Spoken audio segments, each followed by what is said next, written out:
अगर तुम एक बार कुछ साल पीछे जाकर देखोगे ना, तो तुम्हारे जीवन में पिछले बीते कुछ सालों में सिर्फ वही हुआ है जो तुम सच में चाहते थे या जिसके बारे में तुम लगातार चिंतन करते थे।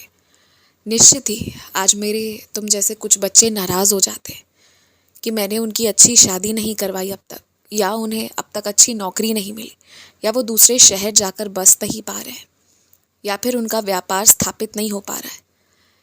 लेकिन मेरे वो बच्चे ना जो आज इस चीज़ के लिए मुझसे नाराज़ हो रहे हैं, कुछ साल पहले जब मैं ये चीज़ उन्हें देना चाह रहा था ना, उस चीज़ के लिए तैयार नहीं थे। मेरे कुछ बच्चों को शहर छोड़ कर नहीं जाना था, कुछ को व्यापार तो कभी जीवन में करना ही नहीं था, और वहीं कुछ बच्चे मेरी शादी के नाम पर उल्टी सीधी बातें करते थे, अपशब्द कहते थे, शादी से चिढ़ते थे।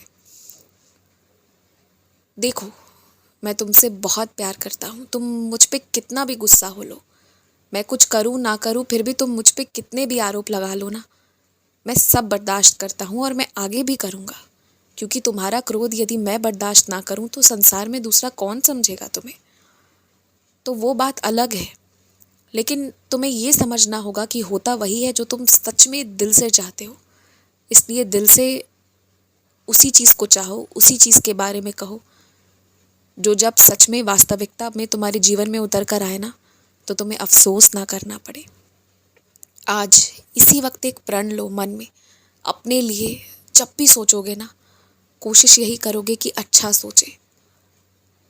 तुम अक्सर मन में ना बहस हो रहा होता है ना, तो वो बहस हो भी चुका होता है, फिर भी तुम्हारे मन में वो बहस कई बार चलता है, कई बार दोहराते हो और सोचते हो कि अगली बार होगा तो ये जवाब दूंगा, वो जवाब दूंगा, और वाकई में तुम उस कोशिश में रहते हो कि कब मौका मिले कि तुम अपनी पुरानी बहस की जो गलत बातें तुम्हें कही गई थी वो सुना पाओ।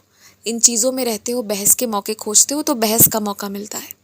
इसलिए अब से ना अपने मन में बुरी चीज़ों को मत सोचो, क्योंकि जो सोचोगे, जो चाहोगे वही होगा, और जो सच में चाहोगे ना वो सच में होगा।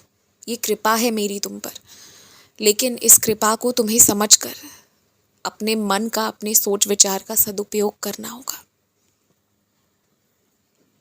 जब तुम किसी नए भगवान के पास जा रहे हो, हालांकि तुम परमात्मा एक ही हैं, उनके नए रूप का दर्शन कर रहे हो, तो इसका मतलब ये नहीं है कि पुरानी सभी चीज़ें तुम्हें छोड़ देनी है। जो पुरानी चीज़ें हैं उसे जारी रखो, मगर इस एक नए रूप जिससे तुम आकर्षित हो रहे हो, थोड़ा उनका भी ध्यान करो, थोड़ा उनको भी समय दो, और फिर धीरे धीरे सब कुछ साफ हो जाएगा तुम्हें कि कौन से मंत्र तुम्हें करने हैं और कौन से नहीं।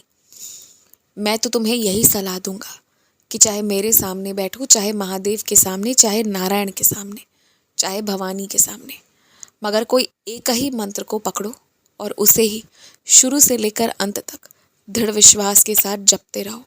जब तुम ऐसा करोगे ना, तो एक दिन उस मंत्र की शक्ति में तुम पूरी तरह लीन हो जाओगे, और वो मंत्र तुम्हारे जीवन में उतर कर आएगा। और जितने भी मंत्र हैं ना, कुल मिलाकर वो परमात्मा के करीब ही ले जाते हैं। सात्विक पूजा करो, एक ही मंत्र को पकड़कर विश्वास रखकर आगे बढ़ो, जो मैंने तुम्हें बताया हुआ है। इधर उधर भटको मत। और तुम ये याद रखो कि मंत्र जाप की ये शक्ति है ना, कि यदि तुम सुबह जल्दी उठकर थोड़ी ज़्यादा देर बैठकर बिना समय देखे, बिना गिने अगर दिल से जाप करोगे ना, तो उसका प्रभाव तुम्हारे जीवन में सार्थक रूप से तुम्हें दिखेगा। सबके स्वास्थ्य में सुधार आएगा, धन की जो भी समस्या चल रही है उससे निकल जाओगे तुम सब, और कुछ इतना बड़ा खरीदारी होगा ना तुम्हारे घर पर जो तुम अभी कल्पना भी नहीं कर सकते हो, या तुम्हें ऐसा लगता है कि तुम्हारी उसकी औकात नहीं, मगर तुम वो भी खरीदारी कर लोगे। तुम बस देखते जाओ मेरी लीलाओं को, केवल अपने उस मंत्र पर विश्वास रखकर पूरे सच्चे मन से, हृदय से उसका पाठ जारी रखो। और ऐसा कोई दिन ना जाए कि जिस दिन तुमने नाम जाप नहीं किया हो या मेरी सच्चरित्र ना पढ़ा हो। हर दिन सच्चरित्र को पढ़ो, एक ही वाक्य पढ़ो, मगर पढ़ो। खुश रहो, मुस्कुराते रहो, अन्नदान करो। इस साल तुमने अन्नदान पर उतना ध्यान नहीं दिया है, अन्नदान करो।